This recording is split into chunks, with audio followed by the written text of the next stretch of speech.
Assalamualaikum warahmatullahi wabarakatuh. Perkenalkan, kami dari mahasiswa Universitas Pamulang, Fakultas Ekonomi dan Bisnis, mata kuliah pengantar teori akuntansi. Di sini kami akan membahas materi tentang pengantar teori akuntansi dengan subjudul yang pertama yaitu pengertian teori akuntansi, yang kedua ada sifat-sifat akuntansi, yang ketiga ada elemen teori akuntansi, dan yang keempat ada konsep dasar teori akuntansi, dan yang terakhir ada jenis-jenis teori akuntansi. Pertama, pengertian teori akuntansi. Teori akuntansi adalah sebuah teori akuntansi menggabungkan konsep, teori, dan akuntansi dengan teori bersifat dinamis dan akuntansi sebagai alat untuk mencatat dan menghasilkan informasi. Teori akuntansi merupakan bidang yang membahas tentang proses berpikir, kerangka konseptual, dan pemilihan konsep akuntansi. Kemudian ada pengertian teori akuntansi. Yang pertama ada dari Scott William. Menjelaskan tentang teori akuntansi adalah suatu struktur konseptual yang digunakan untuk menggambarkan dari dan menjelaskan fakta-fakta yang terjadi dalam praktik akuntansi. Kemudian ada menurut Hendrickson dan Eldon yang menjelaskan teori akuntansi adalah himpunan konsep, asumsi, dan prinsip yang menjadi landasan dalam menyusun prinsip-prinsip akuntansi yang dapat dijadikan pedoman dalam penyusunan laporan keuangan. Kemudian ada menurut Sumarso yang menjelaskan teori akuntansi adalah seperangkat konsep, asumsi, dan prinsip yang menjadi landasan dalam proses pengukuran, pelaporan, dan interpretasi data keuangan. Kemudian ada menurut Anthony dan Robert yang menjelaskan teori akuntansi sebagai kerangka konseptual yang membantu dalam menggambarkan bagaimana keputusan-keputusan keuangan dapat diambil berdasarkan informasi akuntansi yang tersedia. Kemudian ada beberapa image yang menggambarkan sifat-sifat akuntansi. Yang pertama yaitu akuntansi sebagai ideologi. Akuntansi ini berada dalam naungan ideologi kapitalisme. Teorinya lahir dari masyarakat kapitalis, merumuskan teori untuk kepentingan kapitalis, dan dibangun di atas kerangka ekonomi kapitalis dan dikembangkan oleh akademisi dan profesi dalam masyarakat kapitalis. Dalam Islam, akuntansi sebagai salah satu emerging model dan sebagai alternatif akuntansi kapitalis yang mendominasi sistem akuntansi ideologi kapitalis yang berkedok dalam akuntansi atas nama ideologi Islam. Kemudian yang kedua ada akuntansi sebagai bahasa. Akuntansi adalah bahasa perusahaan yang dapat berbicara atau berkomunikasi sendiri tentang suatu perusahaan atau organisasi yang dilaporkannya. Yang ketiga ada akuntansi sebagai catatan historis. Akuntansi telah dianggap sebagai wahana untuk memberikan gambaran sejarah organisasi dan transaksi yang dilakukan dengan lingkungannya. Pada masa lalu, catatan ini merupakan gambaran bagaimana manajemen mengelola kekayaan pemilik. Selanjutnya ada tujuan teori akuntansi. Tujuan teori akuntansi yang pertama ada menganalisis, mengevaluasi, dan mengklasifikasi transaksi keuangan. Yang kedua, menentukan nilai wajar suatu entitas atau aset keuangan. Yang ketiga, membantu dalam proses pengambilan keputusan ekonomi dan keuangan. Yang keempat, membantu para pembuat kebijakan dan pembuat keputusan dalam mengambil keputusan berdasarkan informasi keuangan yang tepat. Yang kelima, memberikan dasar bagi pengembangan standar akuntansi dan laporan keuangan. Yang keenam, membantu dalam perencanaan, pengeluaran, dan pengelolaan aset. Yang ketujuh, membantu dalam mengelola resiko keuangan. Yang kedelapan, membantu dalam pengambilan keputusan investasi. Yang kesembilan, membantu dalam menilai kinerja perusahaan. Yang kesepuluh, membantu dalam menyusun laporan keuangan yang akurat dan tepat. Selanjutnya ada jenis-jenis teori akuntansi.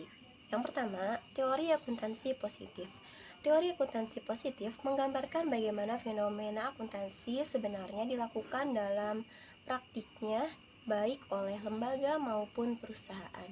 Dalam praktiknya, teori jenis ini berusaha mencari hal-hal yang baik dan tepat untuk menghasilkan keuntungan atau kebaikan semaksimal mungkin.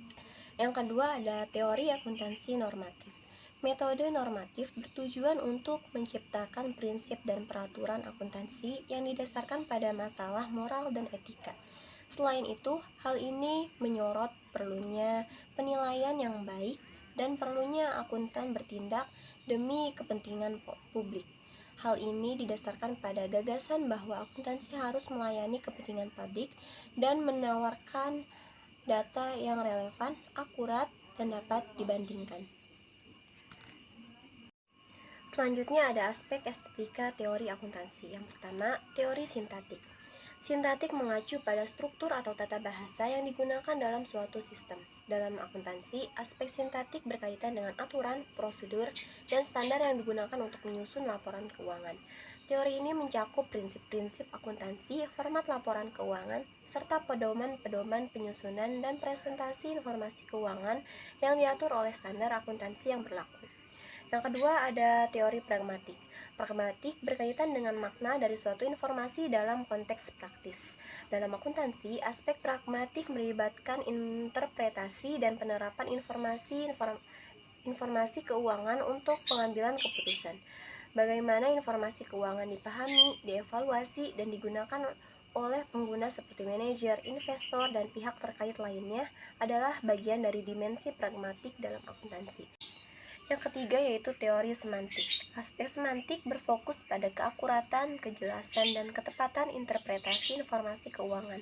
Hal ini melibatkan pemahaman yang mendalam terhadap arti dari setiap data atau informasi yang disajikan dalam laporan keuangan untuk memastikan bahwa pesan yang ingin disampaikan benar-benar tersampaikan dengan tepat. Elemen teori akuntansi. Yang pertama, ada tujuan laporan keuangan. Yang kedua, ada perumusan postulat atau konsep teoritis akuntansi. Yang ketiga, prinsip-prinsip akuntansi. Dan yang keempat, teknik-teknik akuntansi. Penjelasan dari keempat elemen tersebut yaitu: yang pertama, tujuan laporan keuangan. Pernyataan tujuan perumusan laporan keuangan adalah bagian penting dari elemen teori akuntansi yang merujuk pada pengungkapan maksud atau tujuan dari penyusunan laporan keuangan.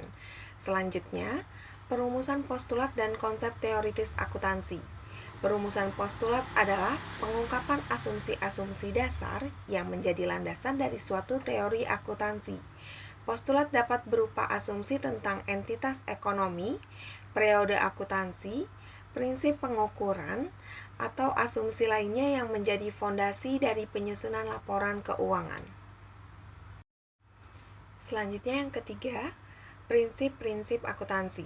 Prinsip akuntansi merupakan elemen kunci dalam teori akuntansi yang memberikan landasan dan pedoman untuk pengukuran, pengakuan, dan pelaporan transaksi keuangan dalam suatu entitas. Prinsip akuntansi memastikan konsistensi, relevansi, dan keandalan informasi keuangan serta membantu dalam pengambilan keputusan yang informasional bagi entitas bisnis dan para pemangku kepentingan. Yang keempat, teknik-teknik akuntansi. Teknik akuntansi merujuk pada metode, prosedur, atau cara-cara yang digunakan dalam memproses, merekam, menganalisis, dan melaporkan informasi keuangan. Teknik-teknik ini mendukung penerapan prinsip-prinsip akuntansi dan memastikan bahwa data keuangan diproses dengan cara yang efisien. Selanjutnya, konsep dasar teori akuntansi. Yang pertama ada konsep akrual. Prinsip akuntansi yang menyatakan bahwa transaksi-transaksi ekonomi harus direkam pada periode akuntansi di mana mereka telah terjadi, bukan pada saat uang diterima atau dibayarkan. Yang kedua, ada konsep konsistensi. Prinsip akuntansi yang mengharuskan bahwa metode akuntansi yang telah dipilih harus digunakan secara konsisten dari periode ke periode. Prinsip ini bertujuan agar akuntansi dapat membandingkan laporan keuangan dari periode ke periode. Yang ketiga, ada konsep kelangsungan. Prinsip akuntansi yang mengharuskan bahwa asumsi harus dibuat bahwa perusahaan akan terus beroperasi di masa depan. Ini berarti bahwa akuntan harus menghitungkan biaya-biaya masa depan ketika mereka mencatat transaksi saat ini. Yang keempat, ada konsep kehati-hatian. Prinsip akuntansi yang mengharuskan bahwa akuntan harus berhati-hati saat mencatat transaksi dan selalu menghindari menggunakan estimasi atau asumsi yang berlebihan. Prinsip ini bertujuan untuk memastikan bahwa laporan keuangan yang disajikan tidak memihak satu pihak atau menyesatkan. Kesimpulannya adalah teori akuntansi membawa kita pada pemahaman yang lebih tentang mengapa di balik setiap bilangan dan keputusan keuangan. Para ahli telah memberikan pandangan yang menjelaskan teori akuntansi sebagai fondasi yang memperjelas alur keuangan kita, memberikan arah dalam pengambilan keputusan, dan memberi landasan etika dalam praktik akuntansi. Evolusi teori akuntansi pun tidak kalah menariknya, mulai dari catatan sederhana di zaman kuno hingga standar global yang kompleks. Setiap langkahnya memberikan pemahaman baru tentang bagaimana kita memahami dan menerapkan prinsip-prinsip akuntansi dalam kehidupan sehari-hari. Sehingga teori akuntansi bukan hanya sekedar serangkaian angka dan rumus, melainkan sebuah cerita yang memukau di balik setiap transaksi keuangan itu sendiri.